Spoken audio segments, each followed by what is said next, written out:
A very good evening to you all and welcome to News Tonight here on UBC TV. This Monday, the 31st day of March 2025. First though, let's have a look at our top stories.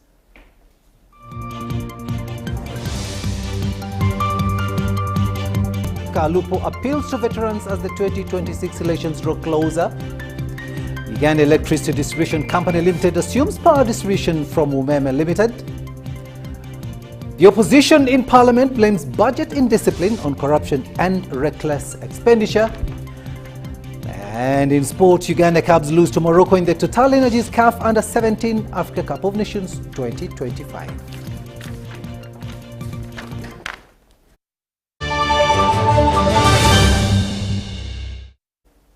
Hello there and welcome once again. On sign language, it is Elizabeth Nakakoni and I am Rukidi Edward Kijanangoma.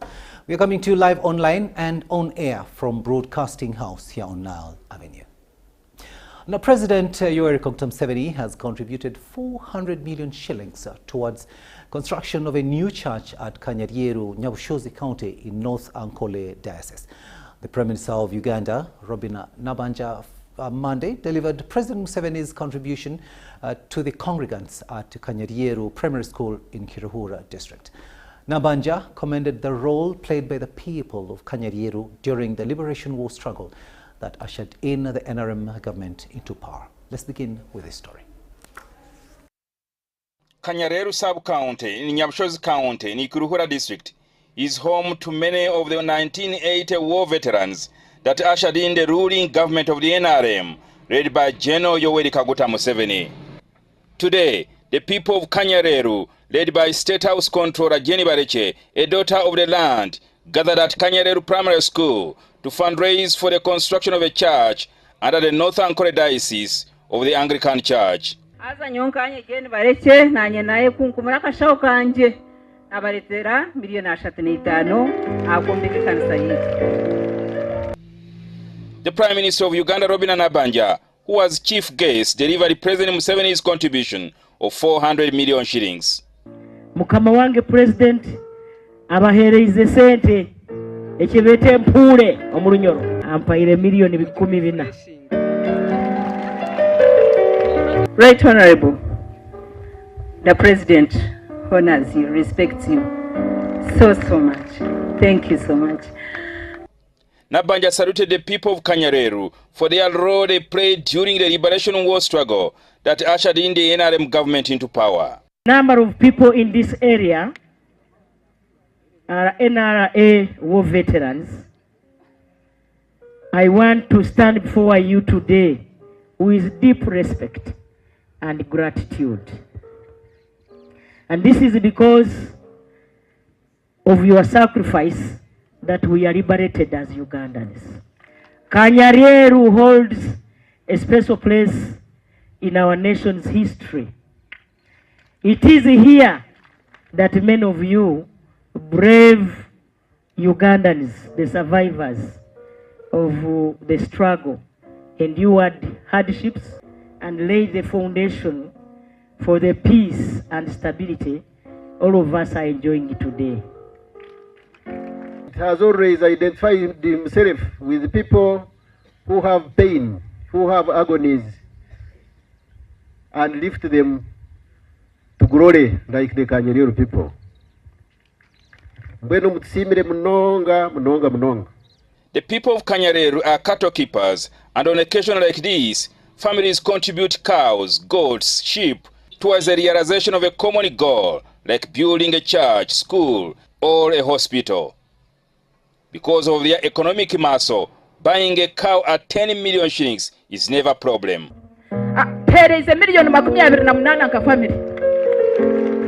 As the political season begins to heat up, the people of Kanyarieru endorse by signing to have President Yoweri Kaguta Museveni as their solo candidate come 2026.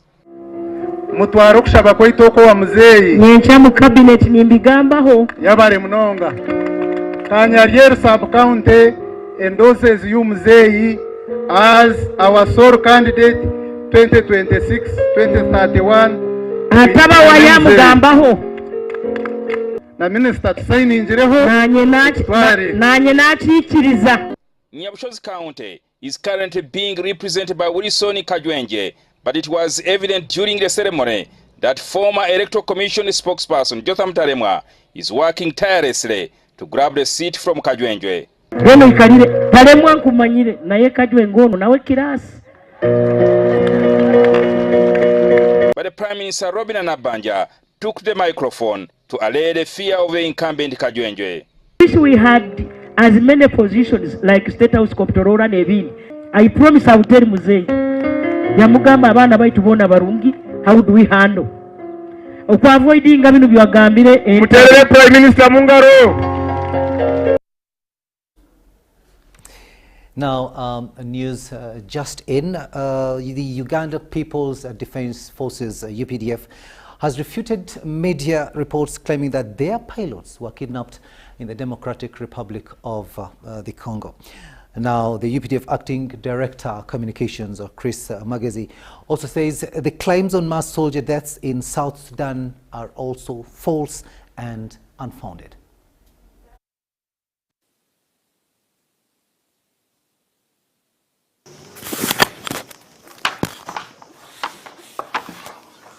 I've seen some media reports talking of 2 pilots who were abducted in Bukavu, in eastern DRC, Ugandan pilots. A plane had been chartered by the International Committee of the Red Cross to evacuate some of their people in Bukavu. They flew there, but landed when the situation had dramatically changed. And the report suggests that one person on the aircraft was shot and later succumbed to their injuries, and the 2 pilots have been abducted. These are civilians, operating commercial charter services. So government of Uganda, through the relevant diplomatic channels, are following up on this matter. So UPDF is not involved in this at all. But of course we are concerned that our fellow citizens have been harmed in some place. And we will do everything required if we are asked to provide any assistance required. What are the groups which were attacked? The 600 soldiers? That information is a total fabrication. It is a fake news. Someone sat somewhere and came up with some creative imagination, which is actually badwill, alleging that we have lost so many. But it's not true at all. We are very transparent in the way we conduct business. UPDF, we are very transparent. We have not been engaged in any serious hostilities in our operation in Sudan so far, South Sudan and the Eastern DRC, save for about 10 days ago when our forces in Fataki were attacked by Codeco militias, a random militia group, and they learned a bitter lesson. I hope they will never try to attack a UPDF defensive position again, because they lost heavily. But since then, the situation is calm, nothing to worry about too much. In fact, yesterday, our forces spanned out from Fataki into a neighboring small town called Bule, and they received a very rousing and heroic welcome.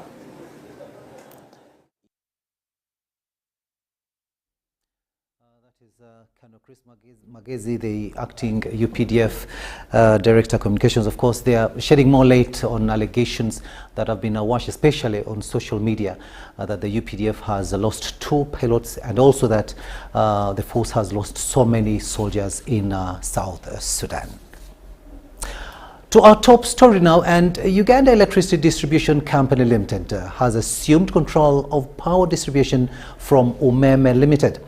This follows the conclusion of the utility company's 20-year concession. Dennis Sugua covered the milestone event and now reports. Umeme Company Limited has officially handed over its distribution assets to Uganda Electricity Distribution Company Limited, marking the end of the utility company's 20-year concession. Umeme board and executive, Mr. Patrick Vitatura and your team, that we are still together. We have to conclude naturally, because this is not a termination. People should understand the difference between a termination and a natural retirement of an agreement.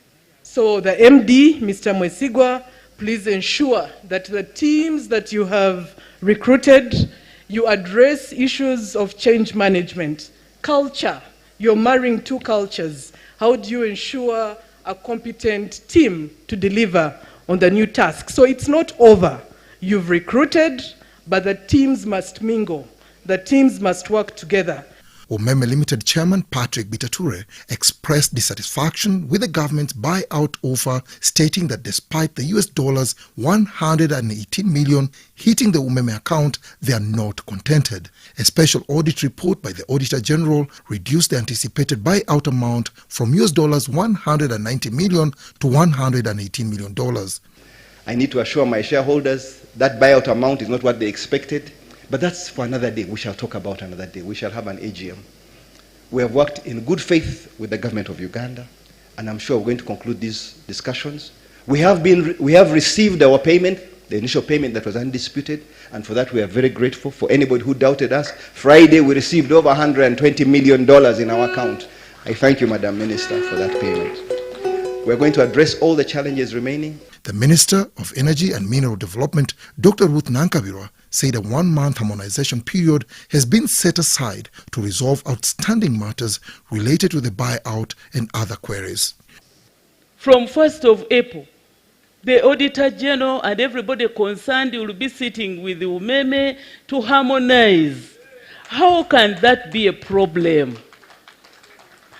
In the Auditor General's report, it was very clear that that wasn't the conclusive one, because there is work which Umeme is still doing. Umeme takes pride in having transformed Uganda's electricity sector from a time of inefficiency, low connectivity, limited technical capacity, among others, to a period of expanded electricity access, reduced energy losses, and significant infrastructure investment worth over $800 million. Live with a sense of gratitude and satisfaction on what we have been able to achieve. And Uganda is looked at, though the energy system is still in infancy, Uganda is looked at as a model of what other countries can do. The decision that was done by the government for us to take over power distribution was mainly based on our presentation as UDCL and the demonstration in terms of governance, in terms of efficiency, financial sustainability, digital operation environment of our systems. The Minister of Energy and Mineral Development plans to revise procurement requirements to allow the new electricity distributor to make swift financial decisions, ensuring the network runs efficiently. The end of Umeme concession ushers in a new chapter where government takes over the electricity distribution. But the true test lies on how effectively and smoothly this transition will be managed. Dennis Igor for UBC News. Thanks, Dennis, with that story. And of course, Umeme Company Limited has expressed optimism about the future despite the expiry of power distribution mandate in Uganda. Umeme board chairperson Patrick Bitature talked to UBC, where he emphasized government support for the new power distributor to meet the rapidly growing power demand and address challenges posed by the power distribution network.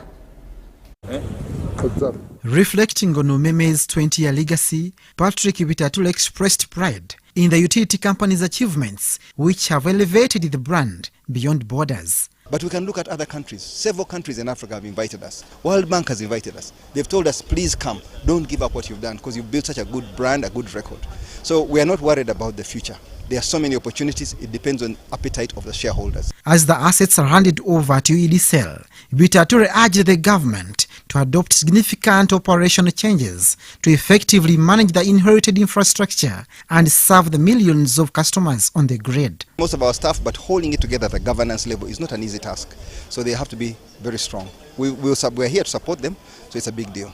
For us as Umeme, we knew 20 years was coming, and we are psychologically prepared to hand over this network. It's not like we're holding on. We tried to negotiate with the government a few years ago, but clearly they thought that we're giving a lot of profit to the shareholders. If that profit element is removed, and it's only government run, because a public utility should not be making profit in their view. So we understood that. So we are psychologically prepared. We told our shareholders we're going to hand over. We're no longer negotiating to keep the concession or to extend it. Regarding the buyout amount, which has already been deposited into Umeme's account, Bitature expressed dissatisfaction with the payment. They were playing safe. Everyone's doing their job to the best they can. So they've played safe and they've only paid $118 million. We expected something around 200 million plus.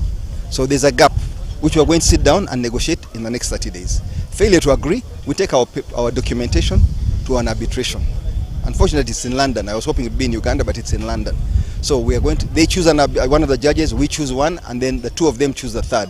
And that will be full and final binding documentation. Their decision will bind us all. He also highlighted the unresolved issue of over 500 billion shillings owed to the Electricity Transmission Company Limited. Electricity and pay them 30 days after.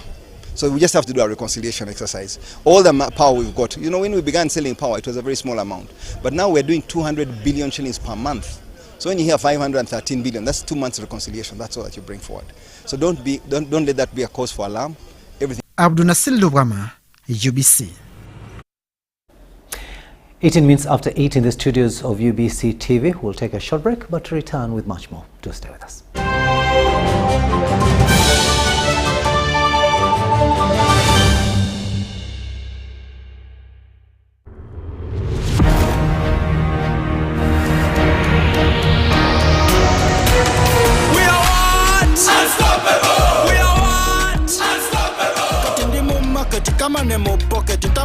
Street issues are my target. We are what? Unstoppable. We are what? Unstoppable.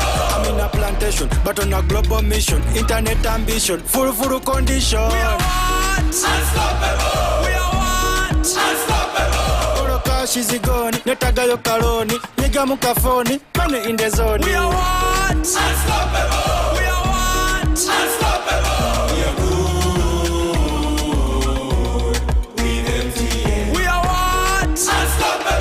With you and MTN together, our ambition is unstoppable. We are what? Unstoppable.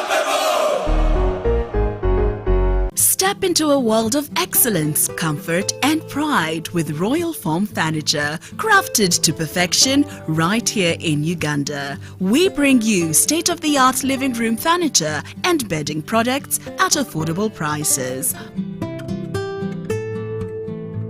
Our wide variety of mattresses include orthopedic, pillow top, spring mattresses suitable for institutions like hotels and many others for home comfort.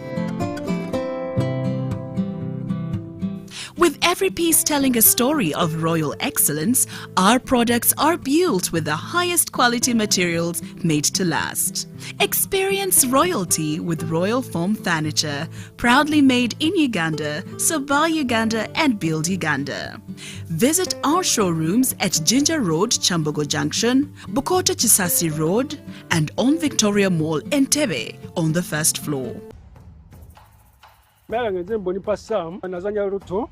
Ganyiga star 278 then hash ujja kuba ng'oyingidde mu kazannyo nga sente zino zimula wano zinawangulwa zino wano milioni 10,86 ebintu bino nasooka biraba ku TV nange saasoka kikiriza ninga mulaye kino kiyinza okuba nga kituufu oba yaddala si bya bufere sente zo nazifunye zo nazikoze ki naziwangudde amasanyu nina mangi ebyoto byange byembadde njagala ngenda bituukiriza. Ugandan National Lottery. Dream, play, win. Participants must be 18 years or older. Play responsibly. The Ugandan National Lottery is operated by Ituba Uganda and regulated by the National Lotteries and Gaming Regulators. Get set for a very special journey deep into the heart of Africa to a place most people have never experienced. I'm Peter Greenberg, and join me as we navigate a country where old rhythms live on. Ancient instruments create modern sounds. A land of distant wonders and the promise of endless bounties. And all still waiting to be discovered. Welcome to Hidden Uganda.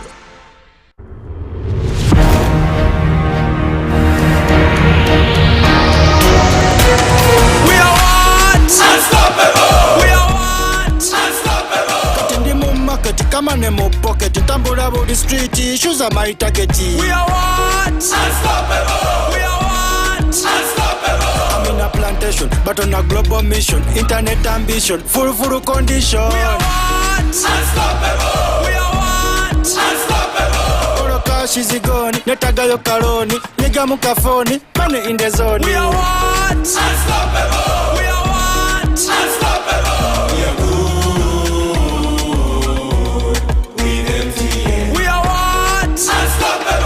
With you and MTN together, our ambition is unstoppable. We are what? Unstoppable!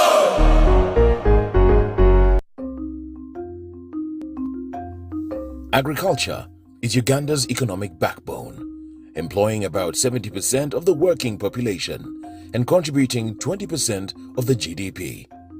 As the world becomes a digital global village, ICT has proven to increase productivity in the agricultural value chain. UPDF, through its Strategic Plan 3, recognizes the importance of access and usage of ICT-based tools, information and knowledge for farmers by providing them the needed skills to live, learn, work and participate in a digital society. We came up with a project which we took to UPDF, and we're happy that UPDF supported it. That project is called ICT for Farmers. What do we get from ICT for Farmers? We managed to skill up to 100,000 farmers.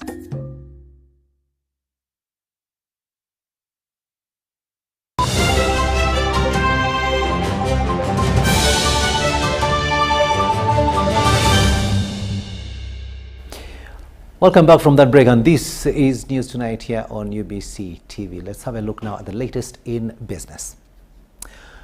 Uganda Bureau of Statistics, UBOS, has released the end of March Consumer Price Index, where the annual inflation for the 12 months to March 2025 is 3.4% compared to 3.7% registered in the year ended February 2025. UBOS says for the month of February 2025, the monthly headline inflation increased by only 0.2% from 0.6% attributed to an increase in the monthly core inflation by 0.1% in March 2025. Take a watch. The slowdown in monthly headline inflation, registered at 0.2%, is largely attributed to the annual core inflation of food crops and related items, energy, fuel, and utilities. Matoke prices are slowing down to 0.5% decrease compared to the increase registered in February. Cassava price changes about tenfold decrease compared to what registered for the year ending February. Monthly energy, fuel, and utilities decreased by 0.3% in March 2025 from the 0.4% drop registered in February 2025. We continue to register negative in the energy, fuel, and utilities with a 0.4% in March decrease compared to the same rate in February. Firewood was one of the main contributors here, at minus 1.8% decrease compared to 1.0% in February. Charcoal prices, another decrease compared to a decrease in February of 1.0, another decrease of 0.7%. The analysis by geographical areas and income groups revealed that Kampala registered the highest inflation at 4.3%, followed by Masaka at 4.1%, and Mbale registering the least annual inflation at 2.0%. Looking at the centers, the geographical centers, you'll find that Kampala again registered the highest increase, highest inflation at 4.3%. Compared to 4.8% which we recorded last month. And the main drivers here were the clothing and the footwear inflation that increased from 6.2% compared to what we registered last month of 5.1%. So the public needs to tighten budgets because the decrease in inflation doesn't necessarily mean the reduction in prices. Winnie Ainembabaz Katire and Dan Lugema for UBC. I need to understand.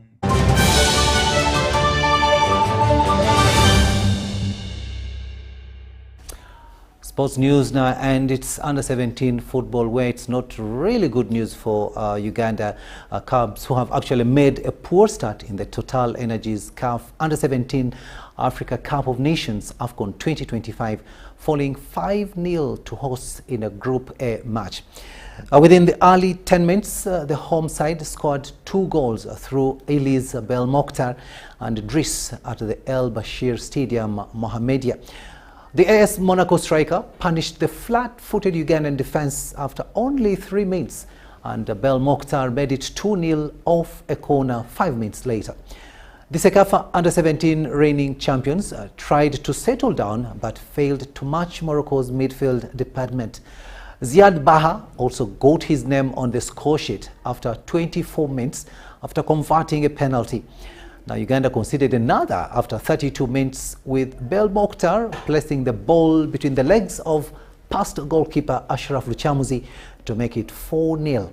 After the interval, Uganda made some changes, but Ziad Baha netted his second of the night after just 72 minutes.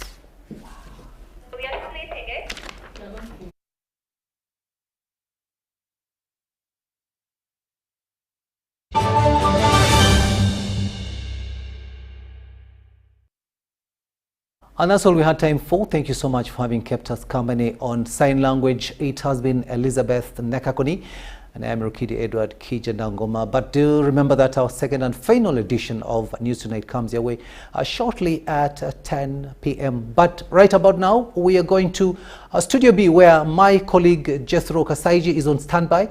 And we understand, Jethro, tonight you're hosting the Honourable Minister for Trade, Industry and Cooperatives, and that is Honourable Francis Mwebesa, of course, with the Permanent Secretary, Lynette Bagonza, and we do understand that you have a lot for us in store. So let me not waste much of your time. Over to you, Jethro. Right, thank you so much. My colleague Rukidi Kijanangoma. True that you've said, I do have the Honourable Minister for the Trade, Industry and Cooperatives, Honourable Minister Francis Mwebesa. I also do have the Permanent Secretary, Lynette Bagonza. That means we're going to talk issues concerning trade, issues concerning industries, issues concerning cooperatives. But of course, allow me first congratulate our dear brothers and sisters, the Muslim fraternity, of course, for completing their Ramadan period. But I do understand they also do have these 6 days extension that they have to fulfill. That is according to their religion. Of course, we congratulate them for that. But for now, it is time for the front bench. My name is Jethro Kasaiji, and remember, this is where we do host honorable ministers and permanent secretaries, and these are people who really matter a lot when it comes to issues developing this nation. I do have the Honorable Minister, Francis Mwebesa. You're most welcome, Honorable. Good evening, viewers. Thank you so much, Honorable. I also do have the Permanent Secretary, Lynette Bagonza. You're most welcome on the front bench. Good evening, viewers. Thank you so much. Now, ladies and gentlemen, a lot of bills, a lot of laws have been assented to. A number of policies have been put in place. But the question is how best can Ugandans benefit from all these policies that are put in place? Those are some of the issues that we're going to be diving into. But of course, focusing on national development. For now, it's time for unity. Oh, Uganda.